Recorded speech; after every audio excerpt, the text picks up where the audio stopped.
Welcome to the channel. Today we are going to be discussing Elon Musk and Brazil. I will be unpacking everything, so strap yourself in and let's get right into it. When I first came across this story, I had no idea what this was about. I was on X, formerly known as Twitter, and I seen nonstop posts of Brazil and Elon Musk just going at it. They have threatened to cut off X entirely from Brazil.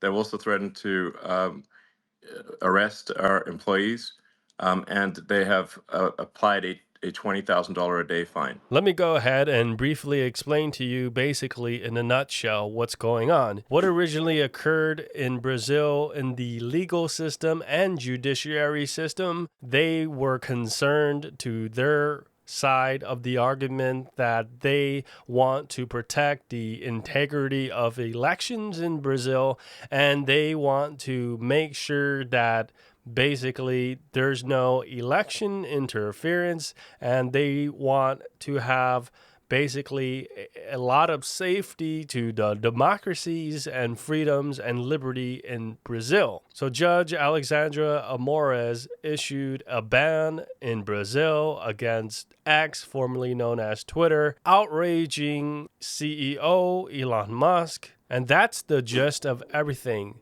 They are concerned about the election integrity in Brazil, and that is why they issued the ban to begin with. Brazil is one of the largest countries in the world with a population of over 200 million people, signifying and representing a huge chunk of the online community. The role of Brazilians and the huge online community that Brazil represents is huge and is a big contributing factor to shaping public opinion. Brazil's role in public opinion is huge, as Brazil is, again, one of the largest countries in the world, representing a significant power yielded in the Brazilians' hands that can easily alter the courses of public discourse. Next, Elon Musk's response was defiance. He did not like the ban that was issued from the judge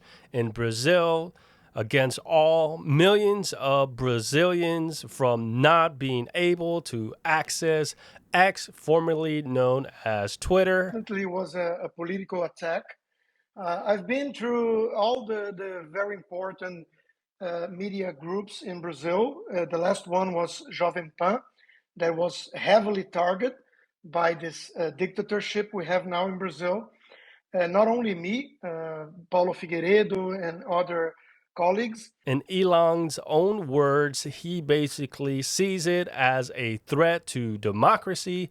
He sees it and views it as going against the things that he truly believes in, which is free speech. Elon Musk publicly stated on X that he will not obey the judge's order, and even further, Elon Musk doubled and tripled down, adding fuel to the fire. Demands from this Judge Alexandre. That's his name on Twitter, at Alexandre. And there would be to suspend accounts immediately. We were given typically 2 hours to suspend an account or face massive fines. And the final straw is we were being given demands to suspend sitting members of the parliament and major journalists. And moreover, we could not tell them that this was at the behest of Alexandre Moraes. We had to pretend that it was due to our rules of service.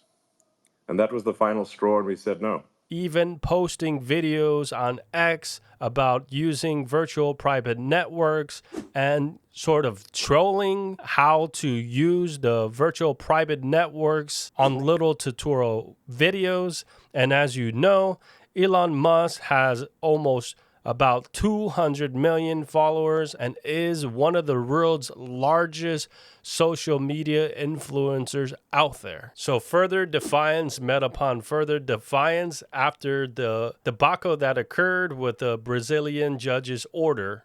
Moraes ultimately encouraging Brazilians to defy the ruling legal laws and judiciary systems to bypass the ban to still continue to access quote unquote freedom of speech, according to Elon Musk. The broader implications of tech giants operating in authoritarian regimes is highly controversial and really highlights and emphasizes a lot of the challenges that these tech companies from free countries such as democracies in the United States having to obey and basically participate in some of the legal laws in order to contribute to their society in a respectful way.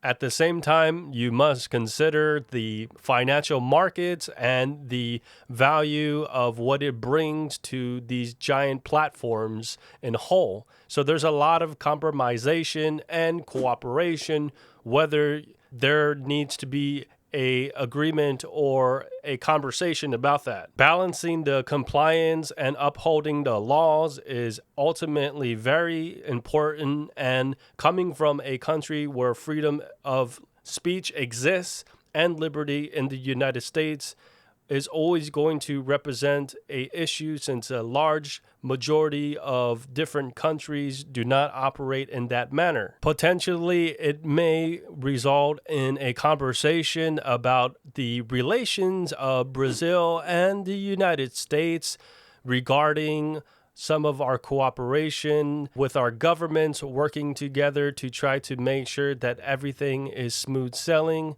and specifically we must have to discuss and have a conversation with the federal government of the United States and the Joe Biden administration of what is his key takeaways of it is, because he is currently the president of the United States of America. This may negatively have a bad taste in Democrats and other people's mouths, frankly, because this can be seen in the point of view as freedom of speech and as a protection of democracy, a mandatory duty, XYZ. Elon Musk is already crying foul about another national election. This time, he's very concerned about how the presidential election played out in Brazil. And of course, the winner of that election was Lula da Silva, the leftist candidate who won against right-winger mini-Trump Jair Bolsonaro. I don't understand it. This guy's an inventor. He was the richest guy in the world. He builds businesses. He creates jobs. He grows the economy. That's what he's done throughout his life. I don't understand why the guy continues to play in the sewer that's called Twitter. You've got a guy who was a First Amendment maximalist, supposedly. He said, I want to take over Twitter because we have free speech problems. And then they breathlessly go after what they call the Twitter files to try to figure out were there reporters, were there politicians, were there media outlets who may have had their reach suppressed. And now he's just outright banning Twitter. However, this also can be seen in a very dark and negative light, seeing that Elon Musk is very defiant. He does not like to cooperate with dissenting points of views, let alone cooperating and participating in challenging conversations and legal matters in different countries. Of course, if you follow the money and if you follow the dollars, some inconsistencies don't really make too much sense. For example, China is one of the largest countries in the world, and they have a whole bunch of market cap globally all across the world.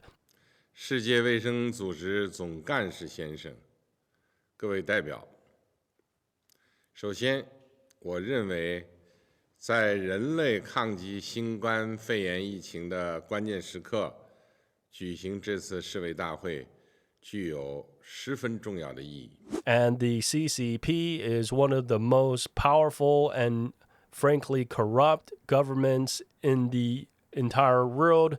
They are basically a mafia organization as a disguise of peace and a happy, friendly government that's completely innocent. China, on one hand, has multiple human rights violations. China is one of the biggest censoring countries in the world. China is one of the biggest police state in the world. China is one of the biggest surveillance state in the world. China has the social credit score. You can literally be eating a meal with your neighbor in broad daylight and the police will come up to you and put a camera, in this case a phone, in front of your eyes, and you need to comply so you do not get silenced or arrested, and they will scan your eyes and continue to look for the perpetrator.